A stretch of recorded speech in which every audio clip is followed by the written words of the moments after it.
แม่นนั่นลิ เพราะว่าบัดนี้สร้างครอบสร้างครัวก็อยู่ไผอยู่มันบัดนี้ยังได้4คนอยู่นี่โอ้ยังครอบครัวนึงซ้ำสิอนามัยเลยเนาะเฮือนใหญ่เขาว่าถ้าคนมักยิ้มแย้มแจ่มใสอายุมันสิมันยืนว่าซั่นเนาะถ้าพูดกับสบายดีทุกคนสบายดีพ่อแม่พี่น้องสบายดี FC เด้อเอาตอนนี้คมมาแต่แขวงเสกองเมืองดักจึงเมืองทะแตงมาแต่พูนเขตชนบทเมืองทะแตงใหม่ๆที่ทุกคนได้รับได้ชมได้ตอนนี้คมอยู่3แยกระหว่างไปเมืองตุมลานกับสารวันพอดีคมกายมาแล้วแต่สารวันทุกคนเลยคมบ่ได้เปิดคลิปอยู่แขวงสารวันได้อยู่ตัวเมืองว่าซั่นซะก็เลยกายมาเลยนะลืมว่าซั่นสิเปิดอยู่ตัวแขวงมาแหละใจอยากเปิดให้ทุกคนได้รับได้ชมแต่ว่าลืมทุกคนเลยก็เลยเปิดอยู่วงเวียนคนเห็นนี่ก็ต้องขับรถลายได้ก็เลยเปิดอยู่วงเวียนนี่ทุกคน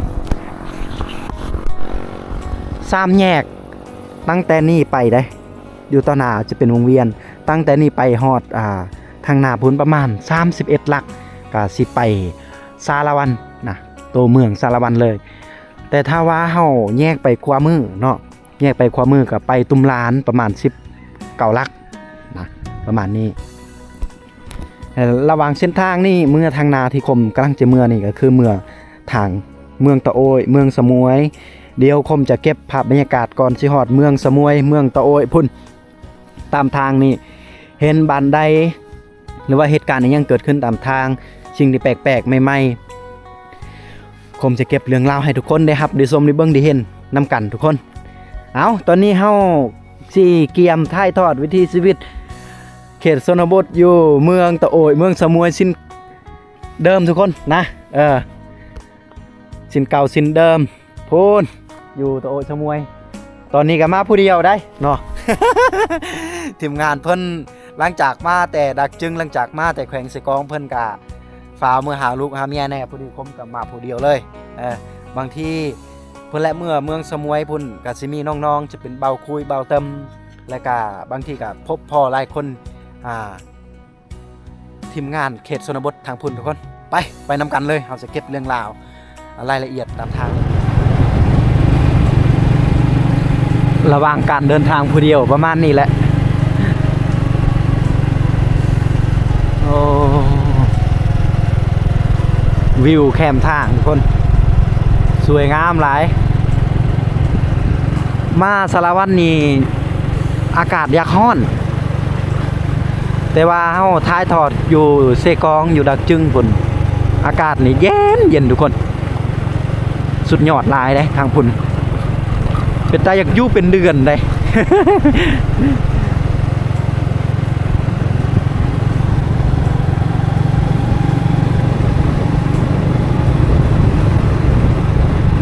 กระตกยูสารวันเนี่ยประมาณโอ้นี่บ้านยังวะบ้านซอยทงโอ้เป็นเตาอยู่ว่าบ้านนี้กระตกยูสารวันนี่ได้ตกวังประมาณอาทิตย์ก่อนพูนก่อนเฮ็ดให้ต้นไม้นี้งามๆเลยเขียวขจีเลยเนาะเขียวอ่อนๆโอ้เป็นตะเลาะอยู่ได้บ้านนี้บ้านซอยทงสิเข้าไปดีอยู่บ่เดเนาะสิเข้าไปให้ทุกคนได้รับได้ชมบึ๊บไปทางนี้เลย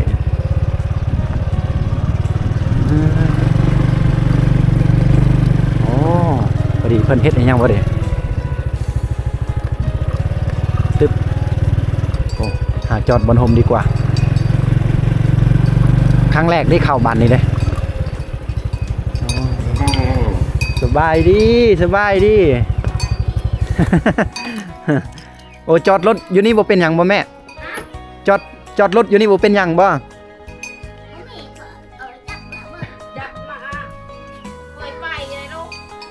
สิไปใช้ซะไปอยู่ป่า โอ้ไปยังเดียวอยู่ป่าไปหาเงินไหวไปหายอดไหว้โอ้ไปหาแนวแสบเนาะ ไปกับร้านนี่บ่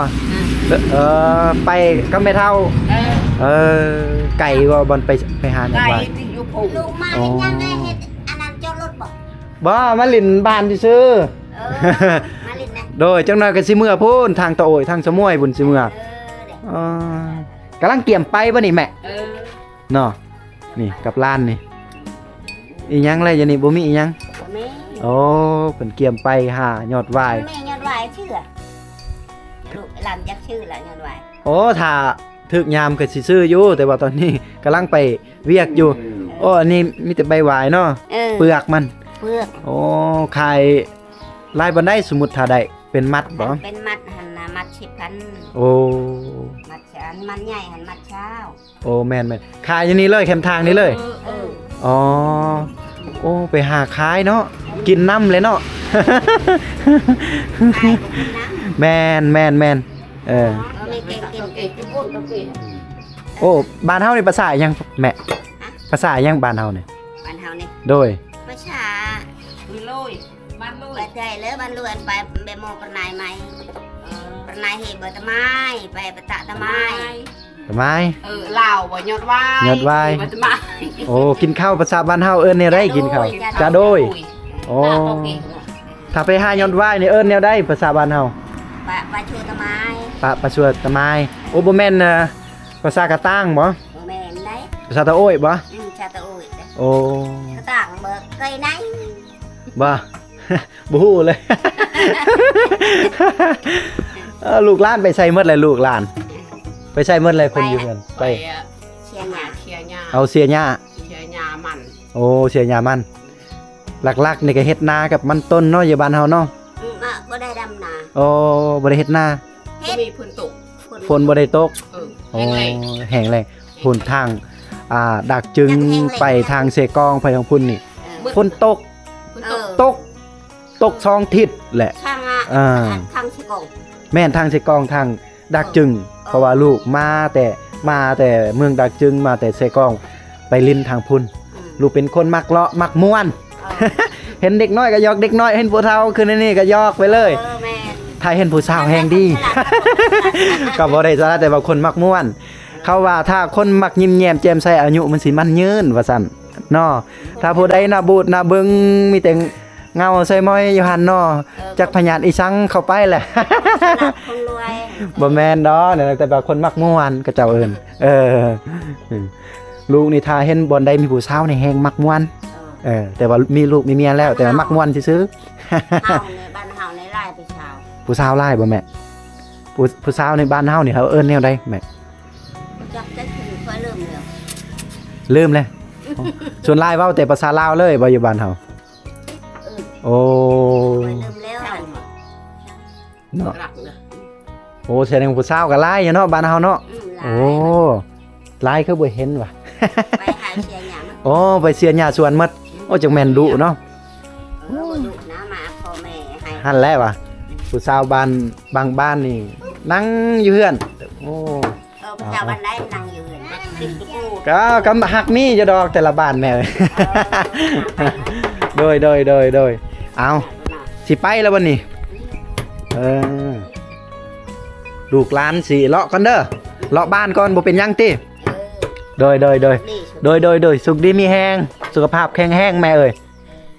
บ้านซอยทงเนาะบ้านเฮาเนาะประมาณจักครอบครัวบ่ได้บ้านซอยทงเฮา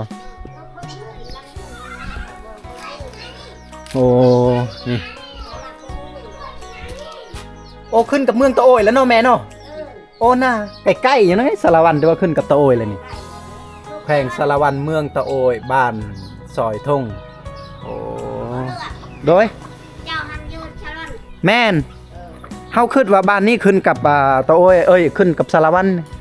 แต่ยังขึ้นกับตะโอยพูนตะโอยบากี่ไก่ห้อยเฮ็ดหยังนี่ล่ะลูกไก่ว่าลูกนกฮะลูกนกโยยาได้มันไปได้ลูกแฮะเซ็ตเจ้าบัดนี้ โอ้ยามันลึงคนเลยเนาะมันลึงเจ้าแหละพุ่นอยู่เถิงพุ่นลูกนกจะน้อยผู้อื่นยิงเลย จะน้อยก็เอาปืนยิงเลยลูกนกเจ้าโอ้ทางนี้เฮือนคั่ววะนี่แม่นวะโอ้เฮือนคั่วกับเจ้าอ้ายลูกมาหน่อยนี่อย่าขึ้นเฮือนแล้วอย่าเข้าไปในแล้วหมูอัดประตูมัดเลยเจ้าเข้าไปบ่ได้แล้วล่ะนี่ แฮะบ่เฮาติโอ้เฮ็ดยังอยู่เด้อยู่ไหนเฮ็ดกินโอ้กำลังออยไฟเอานี่แหละพอดีเฮาเห็นหมู่บ้านตามแคมทางแล้วก็แวะไปเลยทุกคนเลยเลาะลินไปเลยอันนี้ก็อีกวิธีหนึ่งที่เพิ่นปลูกผักได้เพิ่นเฮ็ดใหม่แล้วก็เอาดินเอาปุ๋ยแบบธรรมชาติใส่แล้วก็ปลูกผักผักบัวหัวหอมบ่อนล่างถ้วยล่างบวงนี่โอ้กระเจาะเพิ่นกระบุงเพิ่นเฮ็ดนี่เพื่อจะไปให้ไปส่วนเพื่อจะไปซอกของกินเพิ่นก็เอาตัวนี้ใส่แหละเอาไปนำโอ้ยมาน้อยนี่เจ้าเบิ่งแม่เจ้ายังบ่เห่าเจ้าเห่าแล้ว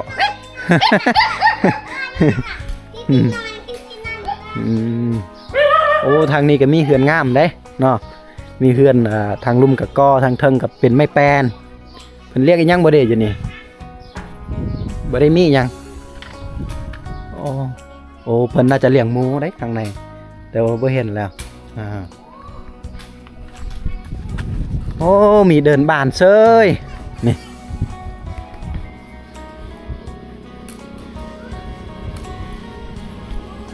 เด็กน้อยแนวนี้แหละเนาะบางหมู่บ้านก็ได้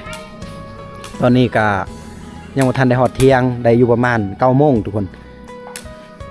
เพราะเมื่อวานนี้เฮานอนอยู่สารวันได้เนาะพอดีสิเดินทางเมื่อ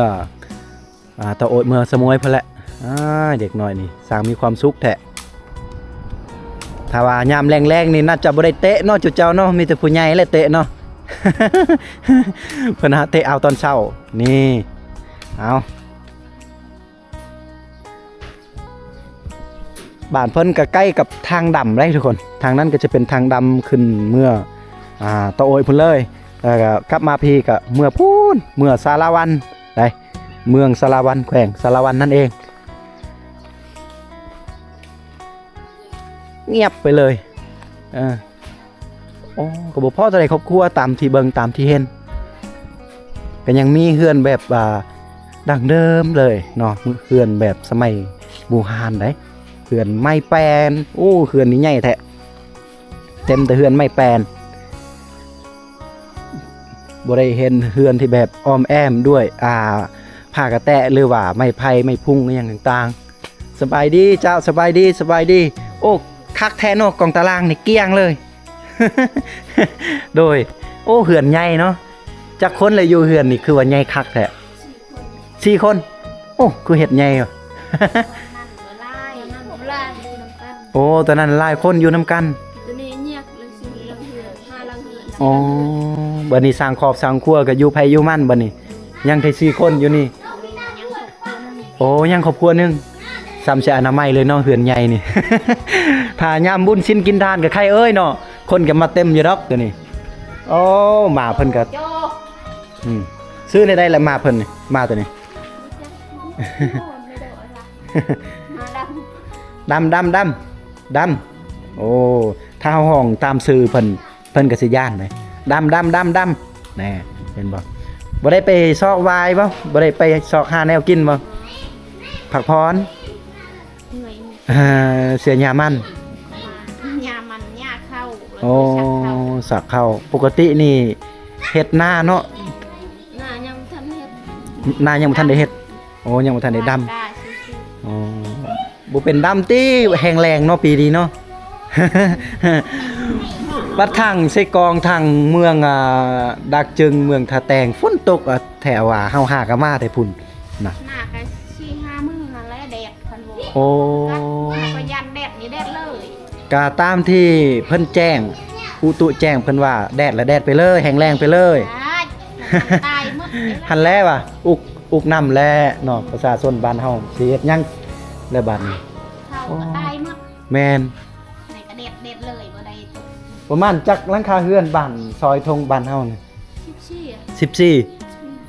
14 18บ่โอ้18หลังคาเฮือน